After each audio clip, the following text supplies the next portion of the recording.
అందరికీ నమస్కారం అండి. తెలుగు స్టోరీ బుక్ ఛానల్కి స్వాగతం.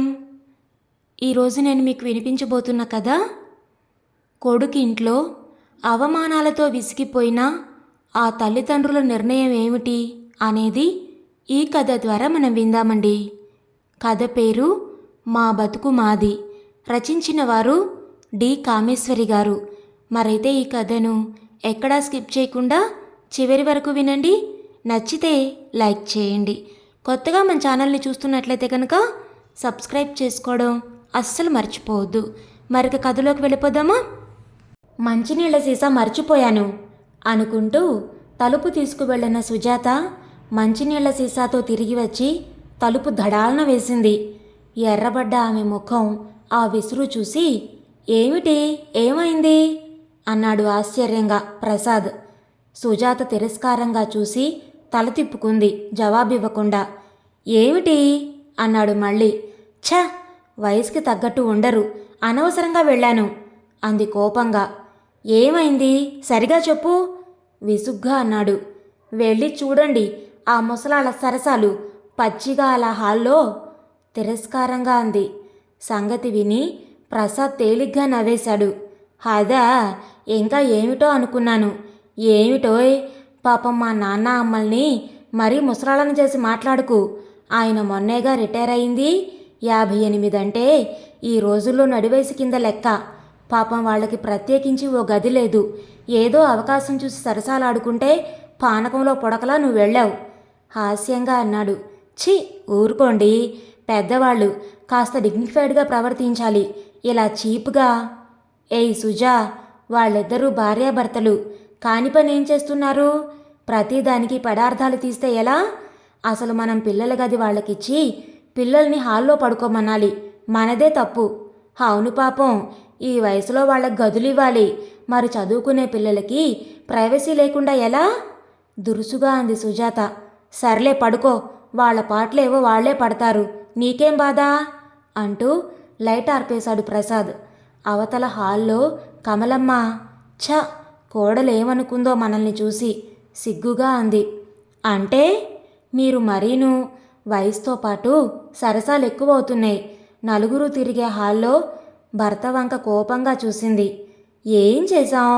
నువ్వు పడుకుంటే నీ మంచం మీద కూర్చొని నవ్వుతూ కబుర్లు చెప్పుకుంటున్నావు, అది తప్పేనా? అయినా సరసాలేడే వయసు ఇంకా దాటిపోలేదు మనకి. మనిష్టం మనది, ఎవరో ఏదో అనుకోవడానికి ఏముంది ఇందులో? అసలు ఇలా హాల్లో పడుకోవడం ఎంతో ఇబ్బందిగా ఉంది. కర్మ, మన కర్మ కొద్దీ మనకు ఇల్లంటూ లేకుండా పోయి కొడుకింట్లో ఉండాల్సి వచ్చింది. రామ్మూర్తి గారు చాలా అసహాయంగా అసంతృప్తిగా అన్నారు. సరేలే, లైట్ ఆర్పి పడుకోండి అందావిడ అటు తిరిగి పడుకుంటూ. అంకుల్, సాయంత్రం మీ ఆఫీస్ దగ్గరకు వస్తాను, మీతో కాస్త మాట్లాడాలి. ప్లీజ్ నా కోసం కాసేపు వెయిట్ చేస్తారా? మీతో అర్జెంటుగా మాట్లాడాలి అన్నాడు ప్రసాద్.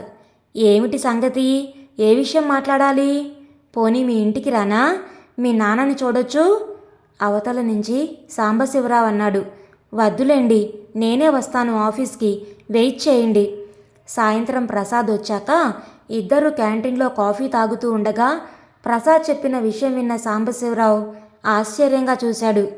ఎందుకు హఠాత్తుగా మీ నాన్న ఈ నిర్ణయం తీసుకున్నాడు? కారణం ఏదైనా ఉందా? ఇంట్లో ఏదైనా గొడవలా? అబ్బే, చెప్పుకోవాల్సినంత ఏం గొడవలు లేవు. గతేడాదిగా కలిసే ఉంటున్నాంగా, అందుకే సడన్గా నాన్నగారు ఇలాంటి నిర్ణయం తీసుకోవడం బాధ అనిపించింది. ఎన్ని రకాలుగా అడిగినా ఆయన ఏం చెప్పడం లేదు. నిర్ణయం తీసుకున్నాక చెప్పారు, నా మాట వినడం లేదు. మీకు బాగా ఫ్రెండ్ కదా, మీరు చెబితే వింటారేమోనన్న ఆశతో చెబుతున్నాను. కొడుకుండి ఓల్డేజ్ హోమ్కి పంపేశాడు అన్న నింద నా మీద పడదా అంకుల్? అది ఆయనకి ఎందుకు అర్థం కావడం లేదో మరి. అయినా అంత కర్మేమొచ్చింది? మీరొకసారి మాట్లాడండి, మనసులో మాట చెబుతారేమో. పద, ఇప్పుడే వస్తాను. మాట్లాడడానికి వేరే ముహూర్తం కావాలా ఏంటి? నీ స్కూటర్ ఉందిగా, వెళదాంరా అన్నారు సాంబశివరావు. ఏమిటోయ్, నల్లపూసవైపోయావు, ఎన్నాళ్ళయింది కనిపించి? మిత్రుణ్ణి చూసన్నాడు రామ్మూర్తి. స్నేహితుడు కొడుకుతో కలిసి రావడం చూసిన రామ్మూర్తికి సంగతి అర్థమైంది. నాయనా, నీలా నేనింకా రిటైర్ అవ్వలేదుగా, ఎప్పుడు పడితే అప్పుడు రావడానికి. ఏదో మీ వాడు నీ మీద కంప్లైంట్ చేస్తే ఆఫీసు నుంచి ఇటే వచ్చాను. ఏమిటి సంగతి? ఏదో గొప్ప నిర్ణయం తీసుకున్నావట? ఓ, మా వాడు రాయబారానికి పంపాడా నిన్ను? నవ్వుతూ కొడుకు వంక చూశారు రామ్మూర్తి. ప్రసాద్ ముఖం గంటు పెట్టుకొని, రాయబారం ఏముంది, మిత్రుడి మాటలైనా మీకు రుచిస్తాయేమోనన్న ఆశతో చెప్పానంతే అంటూ లోపలికి వెళ్ళిపోయాడు. ఏమిటి రామ్మూర్తి, ఏమైంది? నువ్విలాంటి నిర్ణయం తీసుకున్నందుకు పాపం మీ వాడు చాలా నొచ్చుకుంటున్నాడు. అది సరే, రేపు ఉదయం 9 గంటలకు నిన్నో చోటుకి తీసుకెళ్తాను. వీలుంటుందా రావడానికి? వస్తే అక్కడ ఈ విషయం మనం మాట్లాడుకుందాం. నీ సందేహ నివృత్తి అప్పుడు చేస్తాను. 8:30 కల్లా వస్తాను. రెడీగా ఉండు. ఎక్కడికో చెప్పు. వీలవడానికి ఏముంది? ఆదివారమేగా, తప్పకుండా వెళదాం. ఎక్కడికి తీసుకెళ్తావు? కుతూహలంగా చూశారు సాంబశివరావు. రేపటి వరకు నన్నేం అడక్కు, మిగతా విషయాలుంటే చెప్పు. రామ్మూర్తి నవ్వుతూ అన్నారు.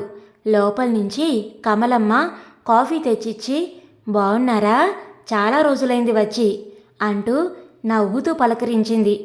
ఏవో పనులమ్మా, ఇంకో 4 నెలల్లో మా వాడి జాబితాలోకి చేరతాను కదా, అప్పుడింక తీరికే అంతా. అవును, ఇంతకీ ఏమిటి?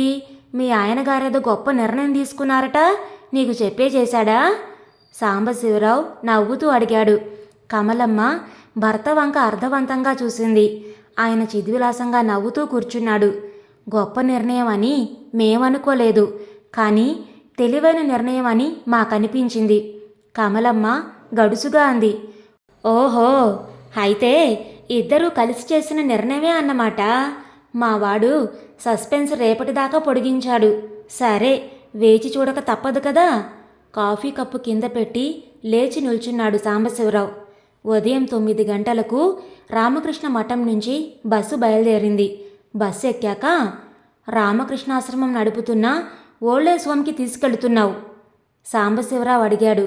ఓ, నీకు తెలుసన్నమాట. కీసరగుట్ట దగ్గర వీళ్ళదో ఆశ్రమం ఉంది.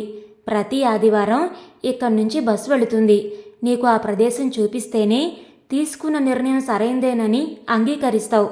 ఓసారి నీకదంతా చూపించాలి. రమ్మని పిలుద్దాం అనుకునేలోగానే మా వాడు ఈ కబురు నీకు చేరేశాడు. ఇలాంటి నిర్ణయం ఎందుకు తీసుకున్నావు?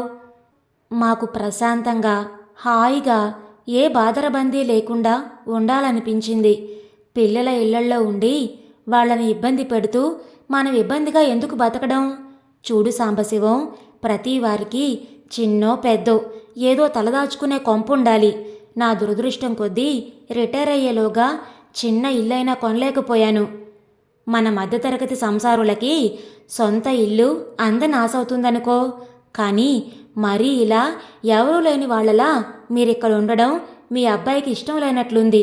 నా దగ్గర బాధపడ్డాడు అన్నాడు సాంబశివం. రామ్మూర్తి గారు అదోలా నవ్వారు.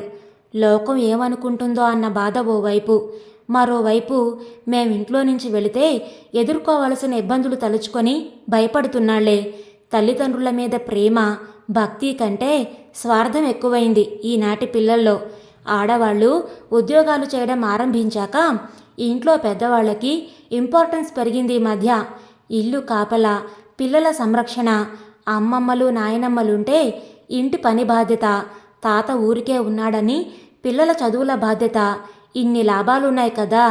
అన్నింటినీ మించి పిల్లల్ని వదిలి నిశ్చింతగా ఉద్యోగాలు చేసుకోవచ్చు, ఆడ మగ. అంచేత మన వాళ్ళకి పెద్దవాళ్ల విలువ తెలిసొచ్చిందిలే నవ్వుతూ అన్నారు రామ్మూర్తి. మరి మన విలువ గుర్తించి నిర్లక్ష్యం చేయనప్పుడు మరి ఇలాంటి నిర్ణయం ఎందుకు తీసుకున్నట్టు? చూడు సాంబశివరావు, మాకు ఈ 2 గదుల కొంప జైలు కానాలా అనిపిస్తుందయ్యా. వాళ్లకో గది, పిల్లలకో గది పోతే హాలు మాకు. కూర్చున్నా, చదువుకున్నా, పడుకున్నా ఆ గది ఒక్కటే. అపార్ట్మెంట్ లైఫ్లో ఇమడలేకపోతున్నా.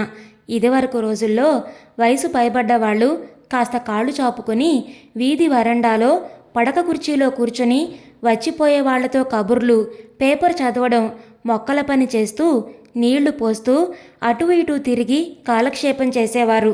ఆడవాళ్ళు మండువాలు వెనక వరండాలుండేవి. నలుగురు కలిసి కబుర్లు ఆడుకుంటూ పనులు చేసుకునేవారు. అప్పడాలు ఒత్తుకుంటూ, పప్పులు బాగు చేసుకుంటూ, ఏం లేకపోతే వామన గుంటలు ఆడుతూ రామాయణ భాగవతాలు చదువుకునేవారు. మా చిన్నప్పుడు ఇంటి నిండా జనం ఉండేవారు. ఆ జనం ఫ్రీగా తిరిగే ఇళ్ళు, పెరళ్ళు ఉండేవి. మనవలతో ఆడుకుంటూ కోడళ్ళు పని చేసుకుంటే చంటి పిల్లల్ని ఆడించేవారు. అమ్మమ్మలు, మామలు, తాతలు పిల్లలకి విద్యాబుద్ధులు నేర్పేవారు. ఇప్పుడు ఇల్లు చిన్నది. హాల్లో మా ఇద్దరికి 2 దీవాన్లు, రాత్రికి పడకలవుతాయి. పిల్లలు చదువుకోవాలి అంటూ వాళ్ళకి గదిచ్చారు.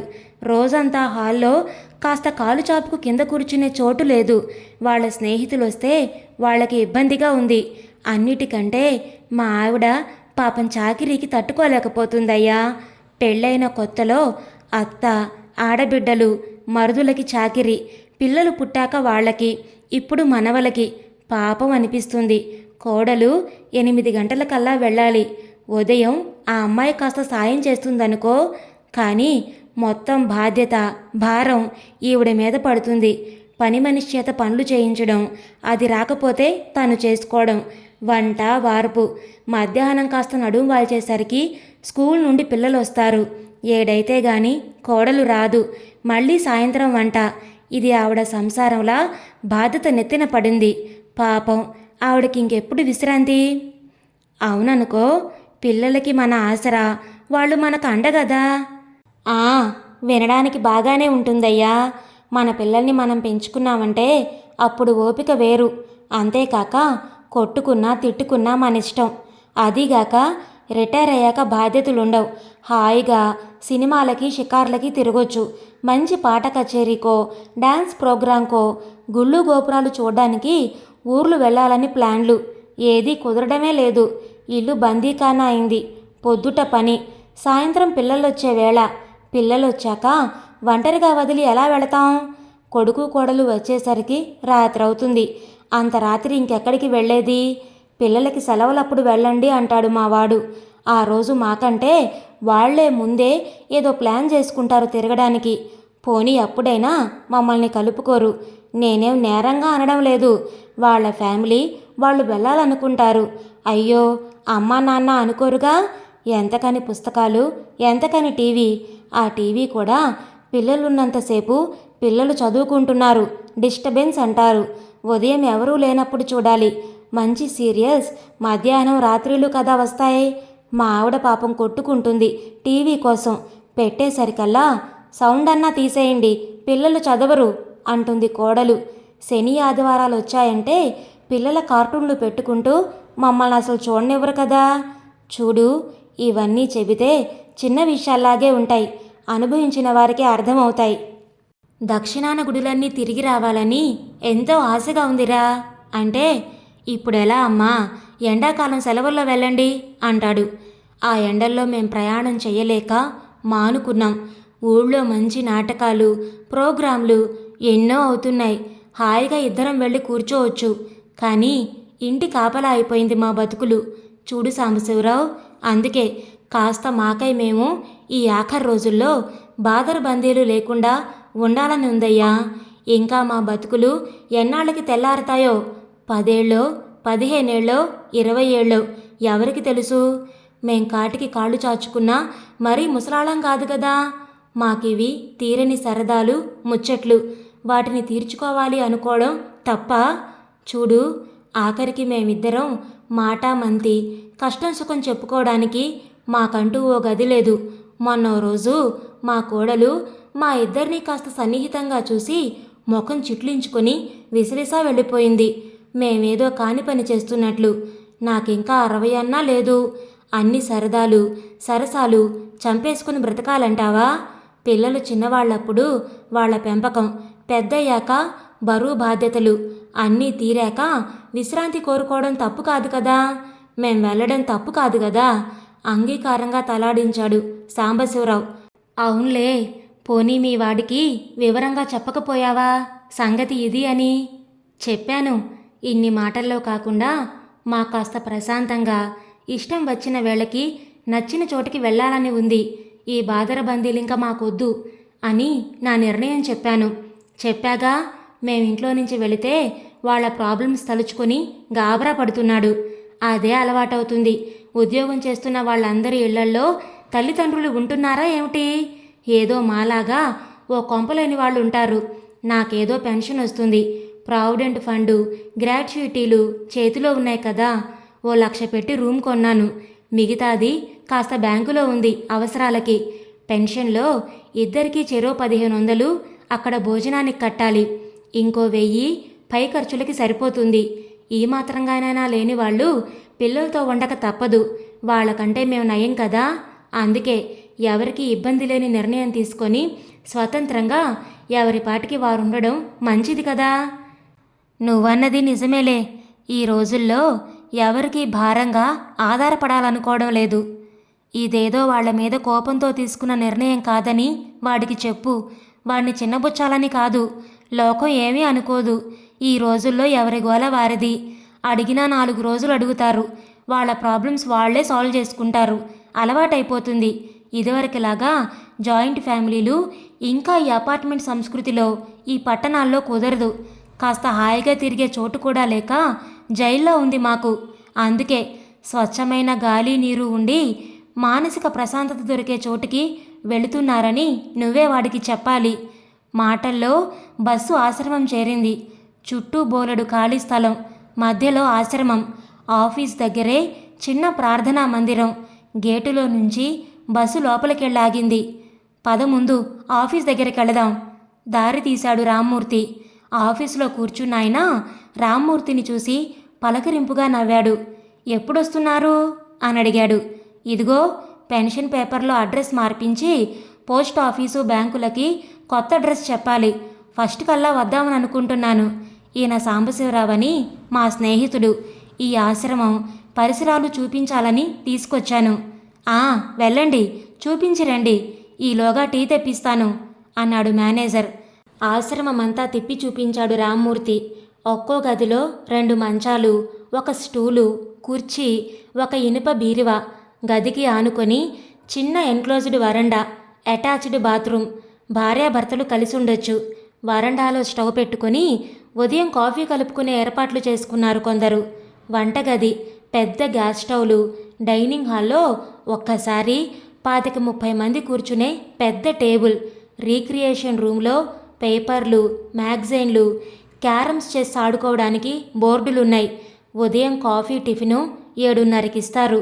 మధ్యాహ్నం లంచ్లో పప్పు, కూర, పులుసు, పచ్చడి, పెరుగుతో భోజనం. 4 గంటలకు టీ, బిస్కెట్లు, ఏదైనా ఒక పండు. రాత్రి 7:30 కల్లా రొట్టె, కూర, అన్నం, పప్పు వగరాలతో డిన్నర్. డైనింగ్ రూమ్కి రాలేని వారికి క్యారియర్ గదికే పంపిస్తారు. కాస్త దూరంలో చిన్న గుడి. ఓ 70 మంది దాకా కూర్చొని ప్రార్థన, భజన, మెడిటేషన్ వగైరాలు చేసుకోగలిగినంత మండపం ఉన్నాయి. అంతేగాక వాకింగ్కి వెళ్ళడానికి చుట్టూ బోలెడు స్థలం. ఆఫీస్ ముందు చిన్న గార్డెను, చుట్టూ పెద్ద మొక్కలు. చాలా ఆహ్లాదకరంగా ఉంది వాతావరణం. ఆ వాతావరణం చూసి చాలా బాగుందయ్యా. సిటీ ట్రాఫిక్, జనానికి దూరంగా హాయిగా ఉంది మనస్ఫూర్తిగానే అన్నాడు సాంబశివరావు. అందుకే బాబు, చూడగానే నాకు ఈ ఆశ్రమం నచ్చింది. ఊర్లోకి ఎప్పుడు కావలిస్తే అప్పుడు వెళ్ళడానికి బస్సులు ఉన్నాయి. పిల్లల్ని, బంధువుల్ని చూసి రావచ్చు. వాళ్ళు ఇక్కడికొచ్చి ఓ పూట గడిపి వెళ్ళొచ్చు.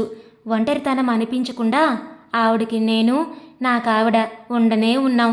ఇంతకంటే ఏం కావాలి? మనం కోరుకునే ప్రైవసీ మనకుంటుంది. పిల్లల మీద ఆధారపడ్డామని మనం భారం అయ్యామని పిల్లలు అనుకోనక్కర్లేదు. ఏమంటావు అన్నాడు రామ్మూర్తి. సాంబశివరావు అంగీకారంగా తలాడించాడు. ఆయన మొహం చూస్తే బాగా ఇంప్రెస్ అయినట్టే కనిపించింది. మధ్యాహ్నం లంచ్ అక్కడే చేసి సాయంత్రానికి ఇద్దరూ తిరిగి వచ్చారు. నాన్న ఏమన్నారు అంకుల్, మాట్లాడారా? ప్రసాద్ మర్నాడు కలిసి ఆరాటంగా అడిగాడు. సాంబశివరావు నవ్వి, నేను కూడా అక్కడ ఓ రూమ్ బుక్ చేసుకుందామని అనుకుంటున్నానోయ్. అంత హాయిగా ప్రశాంతంగా ఉందక్కడ అన్నారు. ప్రసాద్ ముఖంలో అసహనం, ఆరాటం చూసి భుజం తట్టి, చూడు ప్రసాద్, రోజులు మారాయ్యా. ఈనాటి తల్లిదండ్రుల దృక్పథాల్లోనూ మార్పు వచ్చింది. వాళ్ళ బాధ్యతలు తీరాక ఎవరికీ భారం కాకుండా మిగిలిన బ్రతుకు బ్రతకాలనుకుంటున్నారు. వయసులో ఉండగా తీరని కోరికలు వయసు పైబడక ముందే తీర్చుకోవాలని ఆశిస్తున్నారు. ఇప్పుడు వాళ్ళకి మేమేం లోటు చేశాం? అయినా వాళ్ళకి తీరని కోరికలంటూ ఏమున్నాయి? మీరేదో లోటు చేశారని కాదు. మరి నేను చెప్పేది పూర్తిగా విను. ఈ అపార్ట్మెంట్ సంస్కృతి వచ్చాక భార్య, భర్త, పిల్లలు వారి సంసారాల్లో తల్లిదండ్రులకి చోటెక్కడుంది? మరీ గతిలేని వారు, సర్దుకు బ్రతక తప్పని వారు పిల్లల ఈసడింపులకి గురవుతూ బ్రతుకుతున్నారు. అదృష్టవశాత్తు మీ నాన్నకి తన బ్రతుకు తాను బ్రతకగలిగే ఆదాయం ఉంది కాబట్టి ఈ నిర్ణయం తీసుకున్నాడు. ఇందులో నువ్వు బాధపడాల్సింది ఏమీ లేదు. ఎవరు ఏమనుకుంటారోనన్న భయమూ లేదు. నీ సంసారం, నీ పిల్లలు, నీ బాధ్యతలు నువ్వే పరిష్కరించుకోవాలి. నాణానికి రెండు వైపులా చూడాలి. అలా చూస్తే మీ నాన్న నిర్ణయం సరైనదేనని నాకనిపించింది. లీవ్ అండ్ లెట్ లీవ్ అన్నది ఏ కాలానికైనా వర్తించే మాట. అంచేత అనవసరంగా మనసు పాడు చేసుకోకు. వాళ్ళు మీకు దూరంగా వెళ్ళినంత మాత్రాన మీకు పూర్తిగా దూరమైనట్టు కాదుగా. మీకు ఎప్పుడు కావాలంటే అప్పుడు వెళ్ళి వాళ్ళని చూసి రావచ్చు. అలాగే వాళ్ళకి కొడుకు, కోడల్ని, మనవల్ని ఎప్పుడు చూడాలనిపిస్తే అప్పుడు వచ్చి వెళుతూ ఉంటారు. మనుషులు దూరంగా ఉన్నప్పుడే అభిమానాలు మరింత పెరుగుతాయి. ఈ విషయాన్ని ఎప్పటికీ గుర్తుపెట్టుకో అంటూ అభిమానంగా భుజంపై తట్టాడు సాంబశివరావు. ఇదండి ఈరోజు కథ. ఈ కథని గురించిన మీ విలువైన అభిప్రాయాలను కామెంట్స్లో తప్పకుండా తెలియచేయండి. ఇంత మంచి కథను మనకు అందించిన డి కామేశ్వరి గారికి మనందరి తరపు నుంచి ధన్యవాదాలు తెలియచేసుకుంటున్నానండి. మరి కథ మీకు నచ్చిందా? నచ్చితే లైక్ చేయండి, షేర్ చేయండి. అలాగే కొత్తగా మన ఛానల్ని చూస్తున్నట్లయితే కనుక సబ్స్క్రైబ్ చేసుకోవడం ద్వారా ఇలాంటి మరెన్నో మంచి మంచి కథలను మన ఛానల్ ద్వారా వినవచ్చు. మళ్ళీ రేపు మరొక మంచి కథతో మీ ముందుకు వస్తాను. అంతవరకు ఉంటానండి.